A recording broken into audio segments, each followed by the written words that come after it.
Some people ask you for things that rob you of peace and leave you feeling exhausted. These are the 5 things no one should ask of you, and why it's crucial that you learn to say no to protect your emotional and spiritual well-being.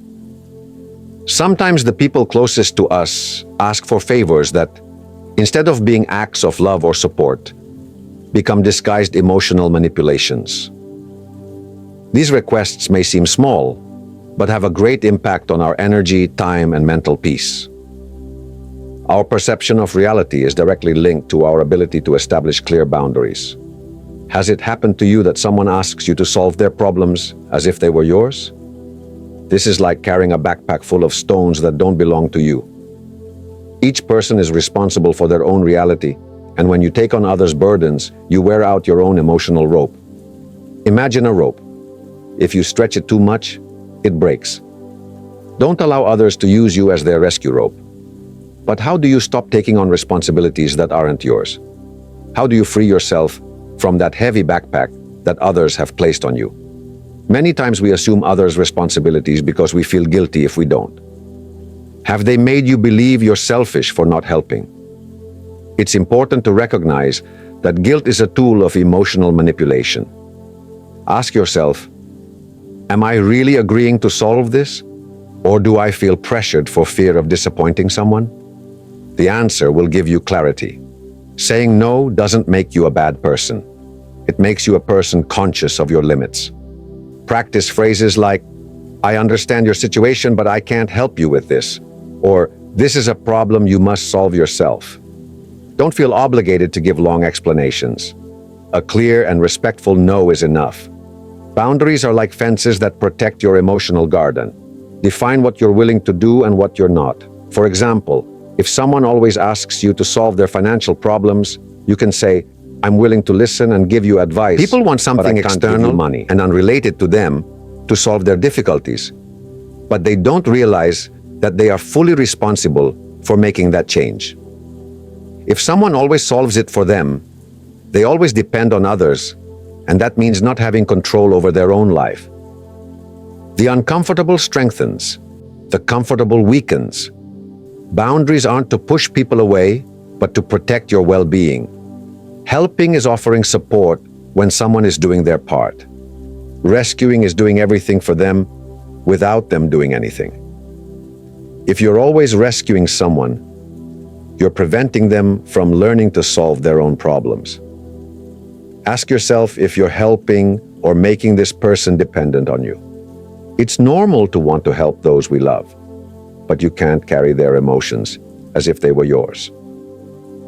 A useful technique is to visualize a barrier of light between you and the other person. Imagine that light protecting you from absorbing their stress or anguish. You can be compassionate without losing your emotional balance. Many people grow up with the idea that they must sacrifice themselves for others to be good people. Check if this belief is influencing your behavior. It's time to teach them to fish instead of giving them the fish. For example, if a friend always asks you to resolve workplace conflicts, you can ask them what they've tried so far and how you think they can resolve it. This empowers them to take action instead of depending on you. Remember that you can't give from an empty place. If you're constantly solving others' problems, you'll end up exhausted. Make a list of your priorities and ensure your well-being is in first place always. As the old saying goes, put on your own oxygen mask before helping others. Every time you say no or establish a boundary, celebrate it as an achievement. Recognizing your progress will motivate you to continue protecting your energy and mental peace, because we must remember that the better you feel about yourself, the better attitude you'll have toward others. Taking on responsibilities that aren't yours doesn't make you nobler. It wears you down. By learning to let go of these burdens, you not only free yourself, but also allow others to grow and take responsibility for their own lives.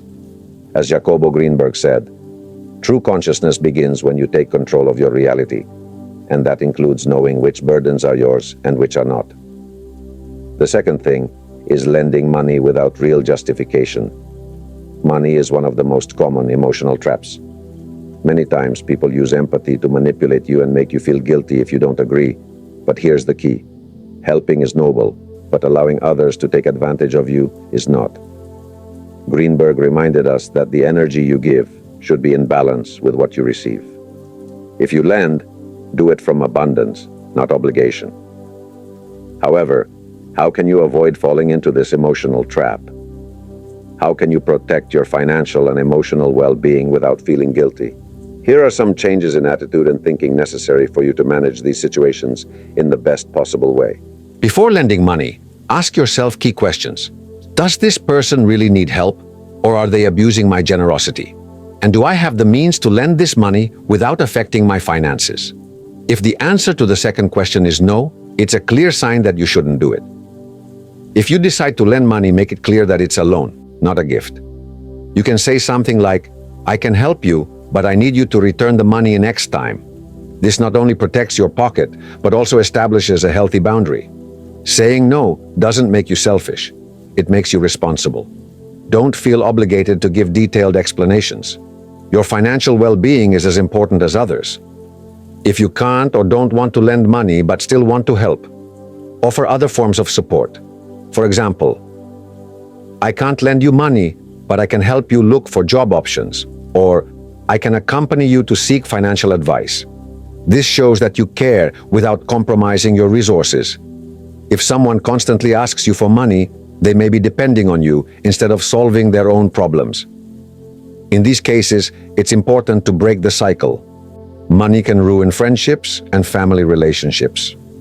If you lend money to someone close, make sure you're both on the same page. An informal contract or written agreement can prevent misunderstandings and resentment in the future. Many people have limiting beliefs such as money is bad or I must help everyone regardless of the cost. Are these beliefs influencing your behavior? Changing these ideas will allow you to make healthier decisions. Lending money can be an act of generosity, but it shouldn't become an emotional or financial burden. By learning to handle these situations with clarity and firmness, you not only protect your resources, but also foster healthier, more balanced relationships. True abundance begins when you give from love, not obligation. Everyday life often takes us away from the ability to reflect on these issues that so greatly influence our decisions and personal well-being. Don't let anyone reprogram you to maintain your authenticity in a world that constantly asks you to change. I invite you to put some of these tips into practice. Dedicate time to reflect on your values, beliefs, and passions. Ask yourself, what is really important to me? And am I living according to my principles? The clearer you are about who you are, the less influence others' expectations will have on you.